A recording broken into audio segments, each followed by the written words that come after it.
Hey everybody, Ryan Jackson here. Hope you're having a great day. So we're going to talk about Article 695, fire pumps, one of my favorite subjects in the entire NEC. They're such a weird piece of equipment when it comes to the requirements. But there's only one thing that really was worth talking about here, a change on how we protect certain conductors that supply the fire pump, whether it be the power conductors or the control conductors.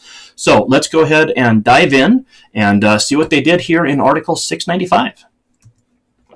So 695, fire pumps. 695.7, power wiring. The fire protection requirements for indoor feeder circuits were expanded. Also, we made the same change in 695.14F for the fire pump control circuit.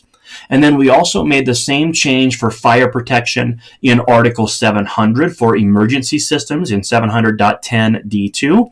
And we made the same change in 708.10C1 for critical operations systems. And this all has to do with the 2-inch concrete encasement requirement. Okay, so same change here twice in 695. One for the power, one for the control. 700 for emergencies, 708 for critical operations power systems. All right, let's get started here. 695.7A2, feeder circuits. Feeder conductors from an overcurrent protective device or from an on-site generator must comply with all of the following. All right, A2D is all we're going to talk about today, and that's feeders inside the building. And again, let's make it very clear. This is only for feeder conductors in the building or control conductors in the building. Inside of buildings, the feeder conductors must be protected from fire for at least 2 hours by complying with one of the following. Okay, so let's remember that the fire pump is very much a life safety piece of equipment. The only reason that the fire pump ever turns on is because a sprinkler head in the building has opened, right? And the only way sprinkler heads open is if they melt. Don't watch Die Hard and think that a guy having a cigarette in the bathroom sets off every fire sprinkler in the building. That is not how it works, right? Fire sprinkler heads only open when they melt, right? So there's a fire in the room, it heats up the head, it melts. The fire pump controller sees a massive drop in water pressure on the pipe, and then it tells the fire pump to turn on, right? So the only reason the fire pump is on is because the building is already on fire. So if we need that fire pump on to provide water pressure for the sprinklers, that fire pump had better stay on. And it's not going to stay on if the wires feeding it cannot survive a fire that's inside the building, right? So it needs to be protected by at least 2 hours. Now, how do you do that? Option 1 is encasing the cable or raceway in at least 2 inches of concrete. That's been allowed for 50 years. But now we're clarifying that it actually has to provide a 2-hour fire resistance rating. We just said the conductors need to survive for 2 hours. And then this rule says, well, yeah, put them in 2 inches of concrete. Well, do you think 2 inches of concrete is actually going to provide 2 hours of fire protection? Spoiler alert, it's probably not. I've seen testing data done on PVC conduit with 2 inches of concrete. It didn't survive 1 hour. Now, would a steel conduit survive better? I don't know. Is it going to get 2 hours? Probably not. But here's the thing. What's concrete? There's this concrete and there's that concrete, right? Hey, maybe somebody has the secret recipe of a concrete that is just super fire resistant. And if that's the case, then you can encase it in 2 inches of concrete, but it has to provide a 2-hour fire resistance rating as documented by a licensed and qualified engineer. And documentation must be made available to the AHJ showing that they found the top secret formula for concrete where 2 inches will actually provide 2 hours. In the real world, we're probably not going to read item 1 because I don't know of too many engineers that are willing to put their license on the line and say that concrete will give you 2 hours.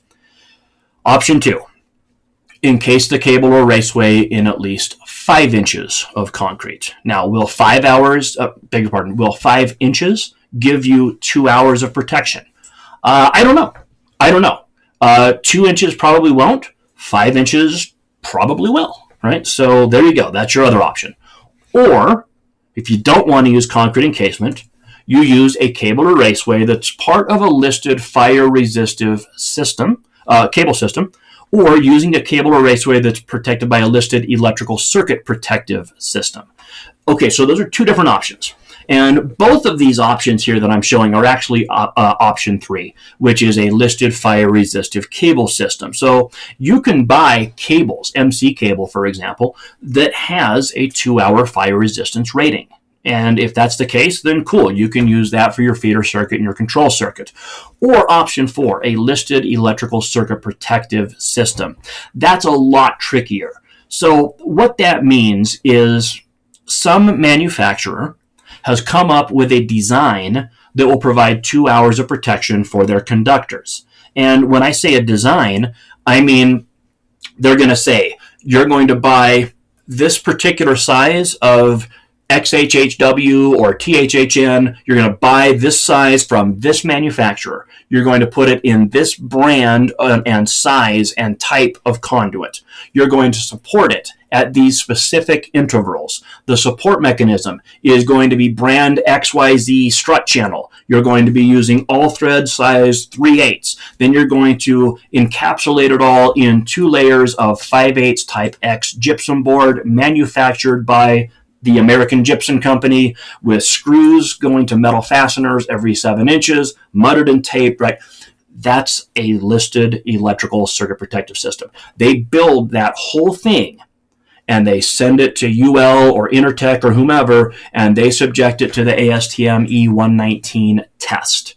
And if it survives, then they will publish that whole design.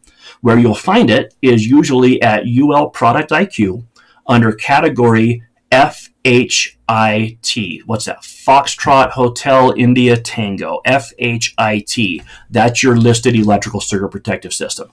Not too often you're going to see that, but it is out there. Now, we have an exception that says underground cables and raceways are not considered inside the building. And really, this probably ought to be an informational note and not an exception, because they're not. It's not that we don't consider them inside the building. They're not inside the building. They're under it. Right? Give me a break. So underground cables and raceways are not inside the building.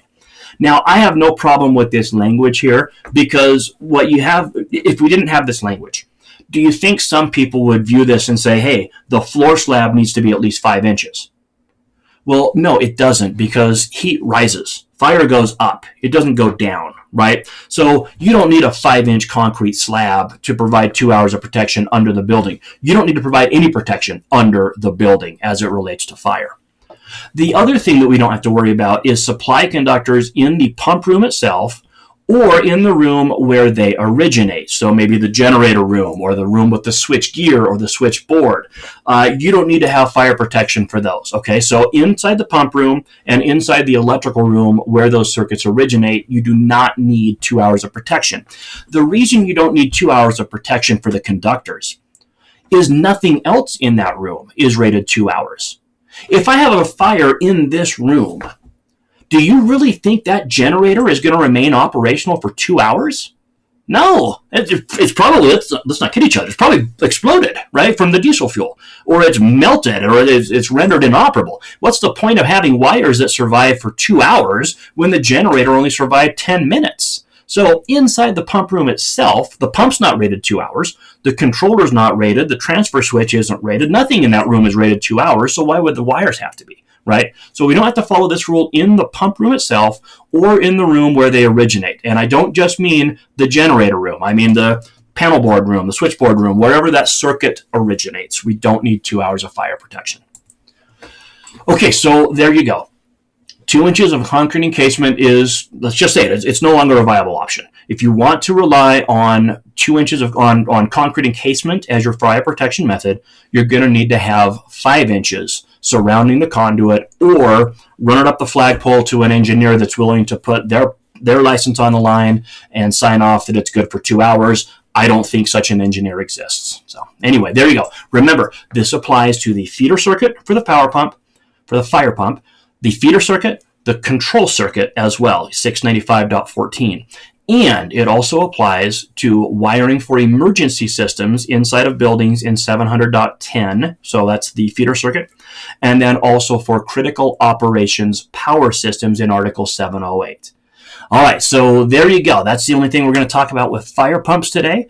Next, we're in Chapter 7, which means we're in the home stretch, man. We've only got, what, 6 more videos to go, I think. So the next one, we're going to talk about Article 700, emergency systems. I hope you'll join me then, and I hope you're going to be safe out there. All right, thanks, everybody. See you next time.